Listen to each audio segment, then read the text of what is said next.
అందరికీ నమస్కారం. English spelling చాలామందికి ఇదొక పెద్ద సవాలు కదా. మరి అంత కష్టమైన విషయాన్ని కూడా సింపుల్గా ఎలా నేర్చుకోవచ్చో ఈరోజు విడమర్చి చూద్దాం.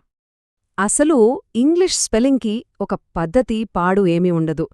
ఎలా పడితే అలా ఉంటుంది. ఇది నేర్చుకోవడం మన వల్ల కాదు అని చాలామంది అనుకుంటూ ఉంటారు. చదవడం వరకు ఓకే, కానీ రాయడానికి కూర్చుంటే చాలు మనమే కొత్త కొత్త పదాలు కనిపెట్టేస్తూ ఉంటాం. చాలామంది స్టూడెంట్స్కి ఇది కామన్గా ఎదురయ్యే సమస్యే. మరి దీనికొక సీక్రెట్ ఉందని చెప్తే, అంటే వందల కొద్దీ రూల్స్ బట్టి పట్టడం కాకుండా కొన్ని సింపుల్ ప్యాటర్న్స్ని పట్టుకుంటే చాలని చెప్తే ఎలా ఉంటుంది? ఇక్కడే మన ఆలోచనా విధానంలో ఒక పెద్ద మార్పు రావాలి. ఇంగ్లీష్ స్పెల్లింగ్ ఎప్పుడూ రూల్స్ ఫాలో అవ్వకపోవచ్చు, కానీ ఆల్మోస్ట్ ఎప్పుడూ కొన్ని ప్యాటర్న్స్ని ఫాలో అవుతుంది. వీటి మీద దృష్టి పెడితే చాలు, స్పెల్లింగ్ మీద కాన్ఫిడెన్స్ అదే వస్తుంది. ఒక చిన్న ఉదాహరణ చూద్దాం. రైట్ అనే ఈ ప్యాటర్న్ను ఒక్కసారి నేర్చుకున్నారనుకోండి, లైట్, రైట్, ఫైట్, మైట్ ఇలా ఎన్ని పదాల స్పెల్లింగ్స్ చాలా సింపుల్ అయిపోతాయో కదా. సరే, బావుంది. మరి ఈ ప్యాటర్న్స్ని ఒక పద్ధతి ప్రకారం ఎలా నేర్చుకోవాలి? దానికోసం ఒక క్లియర్గా ఉండే 3 స్టెప్ సిస్టమ్ ఉంది. దాని గురించి ఇప్పుడు వివరంగా చూద్దాం. ఈ సిస్టమ్ మొత్తం 3 సింపుల్ స్టెప్స్ అన్నమాట. ఫస్ట్, శబ్దాలు అంటే సౌండ్స్ నేర్చుకోవటం. సెకండ్, పదాలను ఎలా అర్థం చేసుకోవాలో చూడటం. థర్డ్, పదాల చివర్లో వచ్చే భాగాలని నేర్చుకోవటం. ఇలా స్టెప్ బై స్టెప్ వెళ్తే మనకు కన్ఫ్యూజన్ అస్సలు ఉండదు. మొదటి స్టెప్ సౌండ్ ఫ్యామిలీస్తో మొదలవుతుంది. అదంటే ఏంటంటే, ఒకే రకమైన అచ్చు శబ్దాన్ని అంటే వొవెల్ సౌండ్నిచ్చే అక్షరాల గ్రూప్స్ అన్నమాట. ఇక్కడ చూడండి, ఇది చాలా ఇంట్రెస్టింగ్. క్యాట్లో ఏ సౌండ్ యాలా వస్తుంది, అదే నేమ్లో ఏ సౌండ్ ఏలా వస్తుంది. ఎందుకలా?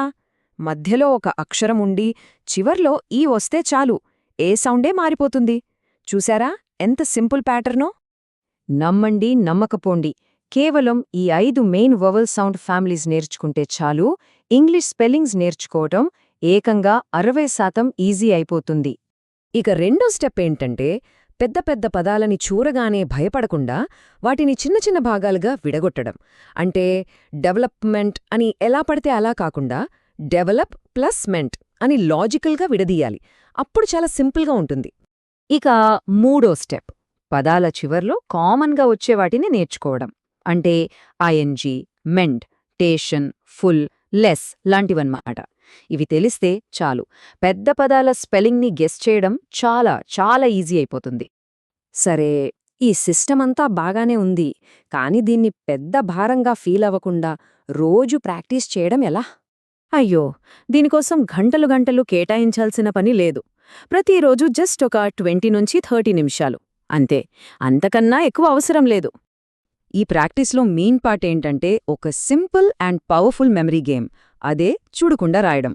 ఒక పదాన్ని 5 సార్లు చదవాలి, తర్వాత బుక్ మూసేయాలి, ఆ తర్వాత దాన్ని గుర్తు తెచ్చుకుని రాయాలి, అంతే. ఇలా ప్రతిరోజూ కన్సిస్టెంట్గా ప్రాక్టీస్ చేస్తే కేవలం 30 రోజుల్లోనే అద్భుతమైన మార్పు కనిపిస్తుంది. ఈ 30 రోజుల జర్నీ ఎలా ఉంటుందో చూడండి. మొదటి వారం బేసిక్ సౌండ్స్, రెండో వారం వొవెల్ ప్యాటర్న్స్, మూడో వారంలో పెద్ద పదాలు, ఎండింగ్స్, ఇక 4వ వారం వచ్చేసరికి రియల్ లైఫ్లో కాన్ఫిడెంట్గా రాసేవచ్చు. సో, ఇక్కడ గుర్తుపెట్టుకోవాల్సిన మెయిన్ పాయింట్ ఏంటంటే, ఎలా పడితే అలా నేర్చుకోవడం, ఒకేసారి ఎక్కువ సమాచారం తీసుకోవడం లాంటివి ఆపేయాలి. దానికి బదులుగా ఒక సిస్టమ్ ఫాలో అవ్వాలి. అంటే ఒక రోజుకి ఒక ప్యాటర్న్, దానికి సంబంధించిన 5 పదాలు, వాటిని ఒక 10 సార్లు రిపీట్ చేయడం, అంతే. అంటే ఫైనల్గా స్పెల్లింగ్ అనేదే మన తెలివితేటలకి పెట్టే పరీక్ష కాదు, అదొక మెమరీ గేమ్. సరైన స్ట్రాటజీ ఉంటే ఎవ్వరైనా గెలవగలిగే గేమ్. మరి ఈ కొత్త దృష్టితో చూస్తే ఈ ఆట ఆడటానికి ఎవరైనా రెడీ అవ్వొచ్చు కదా.